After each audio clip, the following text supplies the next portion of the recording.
Hi all, welcome to the collective reading for this month ahead. So even though this is a timeless reading, whenever you see it, hopefully it's helpful and resonates. I was really tuning into the energy of what January is feeling like, January 2021, and just sort of asked Spirit, asked the universe, asked our teams to show up and guide us in terms of what might be helpful to have on our periphery, on our radar as we move ahead. The first card out the deck is the Three of Swords, and this is in our collective mind space. So what this feels like to me is that there's some sort of grieving, there's some mourning that's happening, and this could be on a multitude of levels. This could be in terms of collective energy. This could be in our personal lives, but this is not a card of desolation or just straight misery. This is also, hey, this happened, so what do we do moving forward with this type of energy? It's like the heart is opening up so that it can be healed.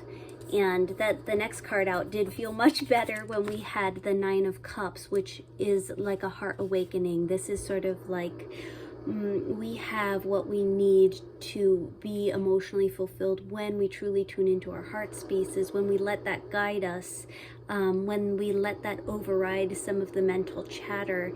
It can be really helpful and healing for our paths. The King of Wands came out too, and I feel like this is sort of like embody this type of energy when faced with more difficult information. Embody this King of Wands. This is sort of fiery, passionate, moves forward knowing exactly what feels most authentic for self. There's a creativity here, there's a passion here, there's forward movement here. This is not to sit in this and just be unhappy. This is to continue to move forward.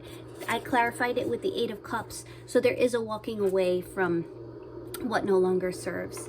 That is definitely what is showing up in the mental space overall, walking away from what no longer serves in terms of what was once kind of, I would say, like a difficult to process emotion or emotions and instead embodying some strength and heart awakening as well. That heart awakening is continuing into January, as we've been discussing prior to this.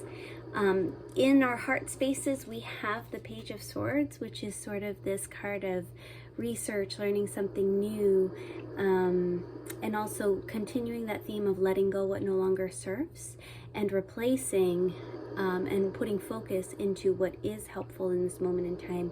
This is like learning a new way of being, a new way of moving forward that's more in line with self.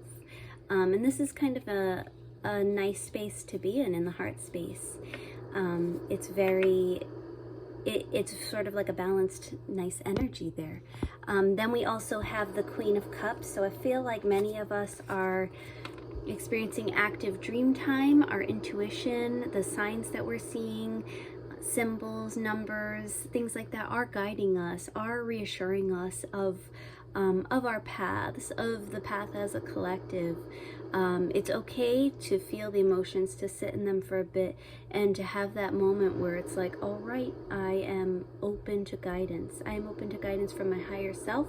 I'm open to guidance from my faith-based system. As I move ahead, there's no major stress in these cards. There's a more of a doing your research, what's true for you, and then also tuning into intuition. Six of Cups shows up as, so this is in the heart space, feelings of nostalgia. Sometimes this can also relate to our siblings. This can relate to past life connections, family, all of that, even the cycles that we've gone through, and recognizing how far we've come, looking back on our own personal growth as well. But this sort of feels to me like we're in our hearts of hearts, knowing it's time to be concerned about the generations that are to come and what type of precedents we're setting for them. And we know how we want for our children to feel, and our children's children. And so that does start with us. We are seeking the guidance, we are doing the research. That's in the heart space. That's what I feel.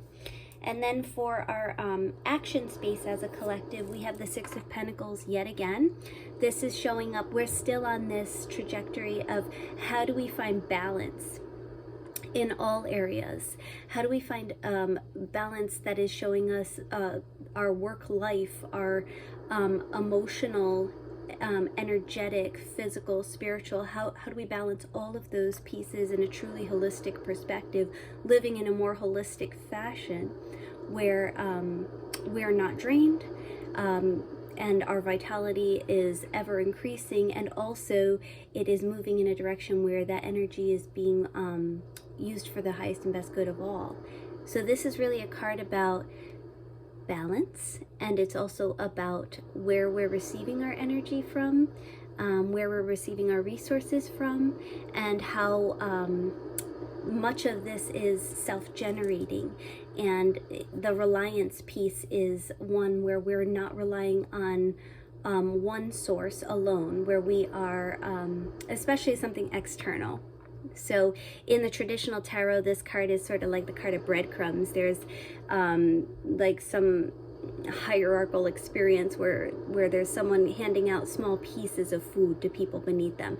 That is not the energy that we are seeking at this moment in time. Not at all. We know that we are all one, and we know that that sort of energy it's not in alignment with our souls.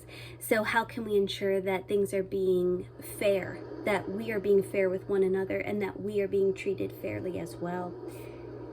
Queen of Wands showed up, so we have the King and the Queen of Wands on the table. That really feels to me like that beautiful balance within. When we talk about sacred union, that really starts with self, the sacred divine masculine energy within self, the sacred divine feminine energy within self.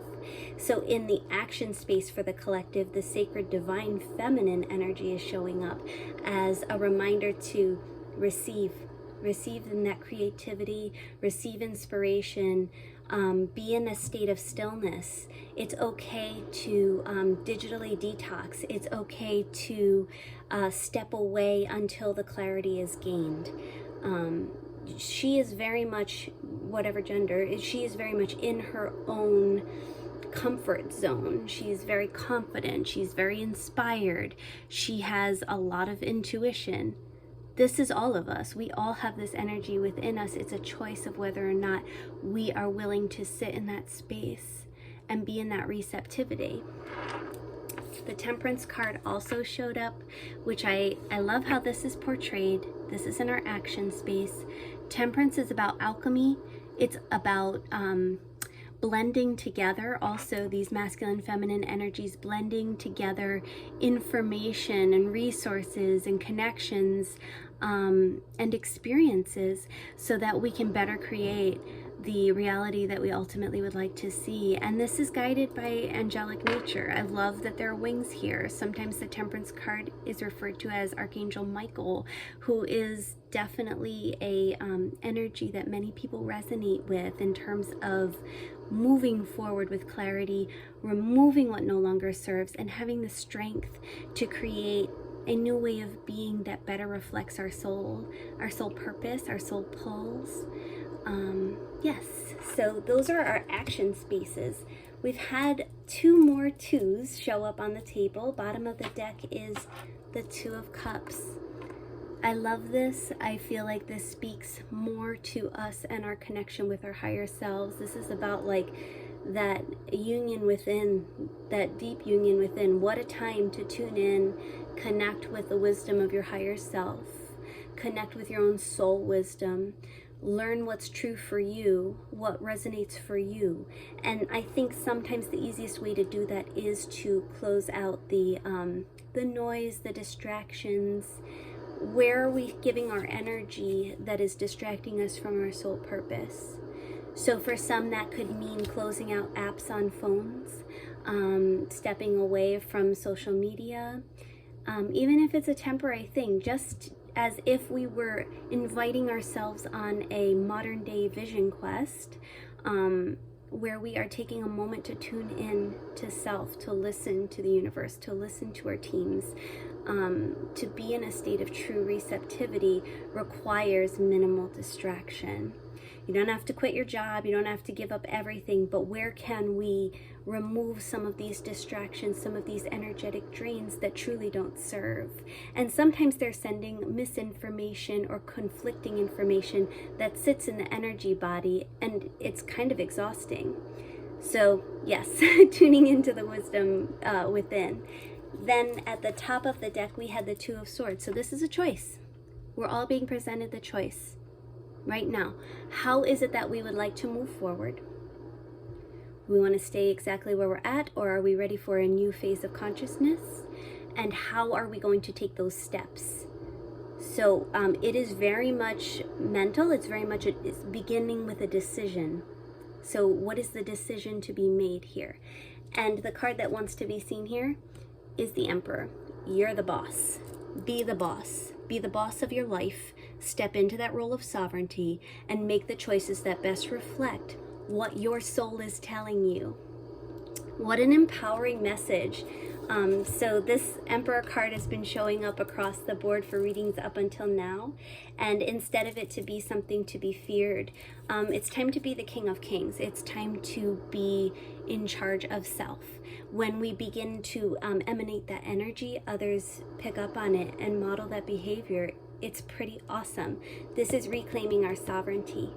That's over our mental status, our sovereignty over what we're seeing, what we're hearing, what we're taking in, what we're allowing into our bodies, what we are allowing into our homes, what we are allowing into our districts and our towns, our states, our country. What type of energy do we want to see more of? And what do we want to see less of? And what are we truly okay with? What feels most in alignment? What feels expansive? What feels contracting? What feels correct? What feels true? All of this requires a lot of self-integration, absolutely, and healing.